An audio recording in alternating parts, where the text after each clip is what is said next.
we're going to have Lynn speak and then go right into the questions and answers. She is the head of the Foundation for the Revival of Classical Culture. Lynn?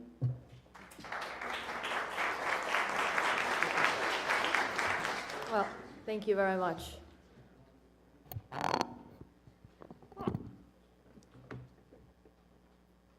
So, hello. I would first like to take this opportunity to thank Helga LaRouche for her work in organizing this and many other conferences which have sought to change the world through the revival of classical culture. And that is actually the mission of our foundation.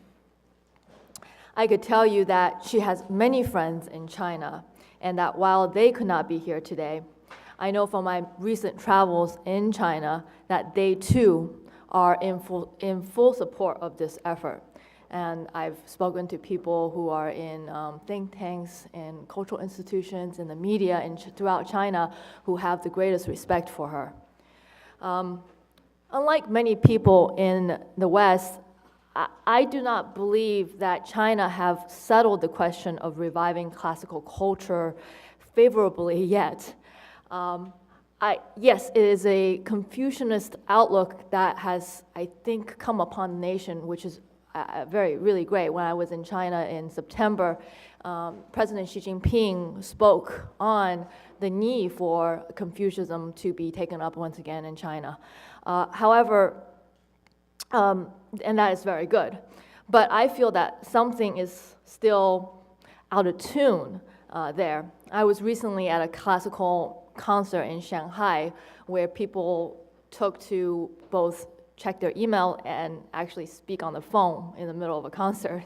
So it's not good enough, obviously, to order or encourage or to suggest to people that they play a classical instrument simply because that it's good for you, right?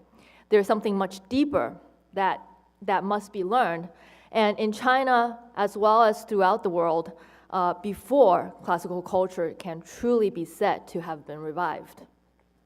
So I would therefore very much like to talk about our foundation's mission to take up the issue of proper tuning of musical performances, especially when we come to the question of classical music. The Foundation for the Revival of Classical Culture in May 13th of 2012 held a Mother's Day concert at Carnegie Hall featuring concert pianist Tian Jiang. Now, I've known for a number of years. He happens to be from the same town that I am from, Shanghai. Tian had to learn to play the music of Bach and Beethoven and Mozart in secret when he was growing up, because at that time, when he was growing up, China was undergoing the Cultural Revolution. And so all things classical, Asian and Western, was forbidden. Now, this changed in the 1970s, and by 1979, the great American violinist Isaac Stern went to China as a cultural ambassador, and while on that tour, he chose 5 young Chinese musicians to become the first group ever of young musicians to participate in a cultural exchange between China and America. And Tian was one of the 5 young musicians who came over in 1980 to China, and actually under the sponsorship of Dianne Feinstein, to study Western classical music in America. So our Mother's Day concert, which was performed at the Isaac Stern Auditorium at Carnegie Hall, was appropriately dedicated to this great American performer, violinist, Isaac Stern. And it was meant to thank a great artist in the only way that you can or should thank any great artist, by passing on the gift of great culture and music to the next generation of young people. In this case, we organized what was considered by many, including Carnegie Hall and the Department of Education, an impossible audience.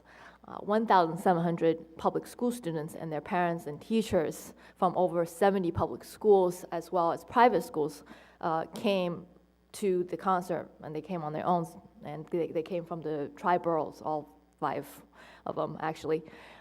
This concert now wasn't an easy listening concert. We had, what was performed was a transcription of Bach's organ toccata in C major and Mozart's Fantasy in C minor, which was the K4 75, and Beethoven's Appassionata piano sonata, opus 57, F minor, and then after intermission, Brahms' Handel Variations, which was in B flat major. Now, this concert was very successful and it was recorded. What happened after the concert was I had the honor of meeting Mr. LaRouche to tell him about our foundation and about our future plans for our next concert. In the course of this meeting, we played for him Tien's concert, and especially the Brahms Handel Variations. He said something very interesting to me after he heard it, and he said, "It's been many years since I've heard this piece, but it comes back to me as if I heard it yesterday. But I've never heard it played at such high tuning." He said that the musician, you could hear the musician compensating for this high tuning, high pitch by increasing the tempi of the music, and he's done a good job. But this is Brahms, and Brahms doesn't need the speed to be penetrating. In fact, the magnificence of Brahms is in that it is not fast while being penetrating, so that something has to be done to protect the musicians. Now, I thought quite a bit on this afterwards, and I said, somebody has to protect the musicians from the systematic destruction of musical performance and music itself. Well, good music anyways.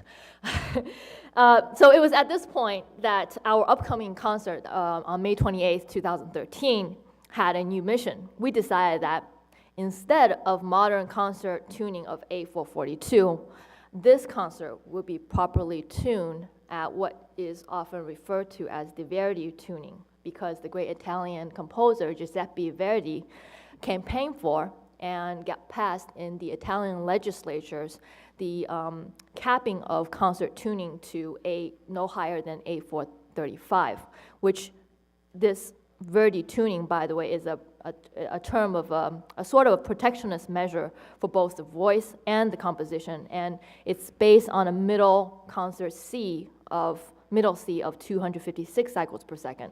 And so this middle C, C256, is equal to approximately a range of between 427 to 435 cycles per second. So appropriately, we titled our 2013 concert at Carnegie Hall to be the properly tuned masterpieces. Appropriate because it's not lower tuning, but proper tuning. Now, the piano was then tuned to 430, I believe, and Tien signed on to this, and we had a Steinway that was tuned by Steinway Hall a week before the concert, and he took a week to practice on this. And in this concert, he played for us again Brahms' Handel Variations and Beethoven's Appassionata. He, in addition to that, also played Beethoven's 7th Piano Sonata in D major and several Chopin pieces. It was remarked to me afterwards, after the concert, by Carnegie Hall's own Grammy Award-winning sound engineer, who was Polish and partial to the Polish composer Friedrich Chopin, that he had never heard Chopin played with such a beautiful vocal intonation. He said that Chopin's favorite composer was the Italian operatic composer Bellini, and so Chopin is one of the most bel canto vocal instrumental composers. And in our concert, he could hear the bel canto singing, the bel canto voicing. And by the way, we recorded that concert too, and the CDs are actually available outside if anybody wants to purchase it and listen to the music in support of our foundation. Now, often in my discussions or fights with people about proper tuning, I would come up against what is practical, or what is, it's not practical for us to tune properly because the modern instrument, especially the wind and brass instruments, can't tune to the proper pitch, or something like that. Or people say, well, if it's just tuning, it's a matter of taste, isn't it? But in fact, it's exactly not a matter of taste. the issue of proper tuning is a matter of principle. It's a principled propagation of beauty. And beauty is not a taste. It's a requirement of the human soul. It's a prerequisite of the human soul. Now, our foundation intends to conduct a proper investigation into the science of proper tuning. And we're going to be hosting a seminar on music, neurology, physiology, and human cognition, or in another word, on the relationship between music, the brain, the mind, and cognition. And this is going to take place sometimes in next year, 2015, in the spring. So in closing, I urge you to please stay tuned and get tuned. I would first like to take this opportunity to thank Helga LaRouche for her work in organizing this and many other conferences which have sought to change the world through the revival of classical culture. And that is actually the mission of our foundation. I could tell you that she has many friends in China, and that while they could not be here today, I know from my recent travel favorably yet, yes, it is a Confucianist outlook that has, I think, come upon the nation, which is really great. When I was in China in September, President Xi Jinping spoke on the need for Confucianism to be taken up once again in China. However, and that is very good. But I feel that travels in China, that they too are in full support of this effort. And I've spoken to people who are in think tanks and cultural institutions in the media throughout China who have the greatest respect for her. Unlike many people in the West, I do not believe that China have settled the question of reviving classical culture. Something is still out of tune there. I was recently at a classical concert in Shanghai where people took to both check their email and actually speak on the phone in the middle of a concert.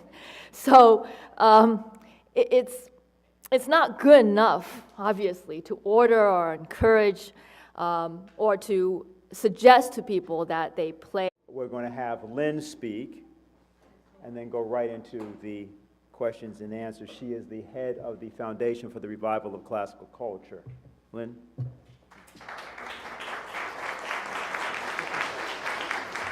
Well, thank you very much.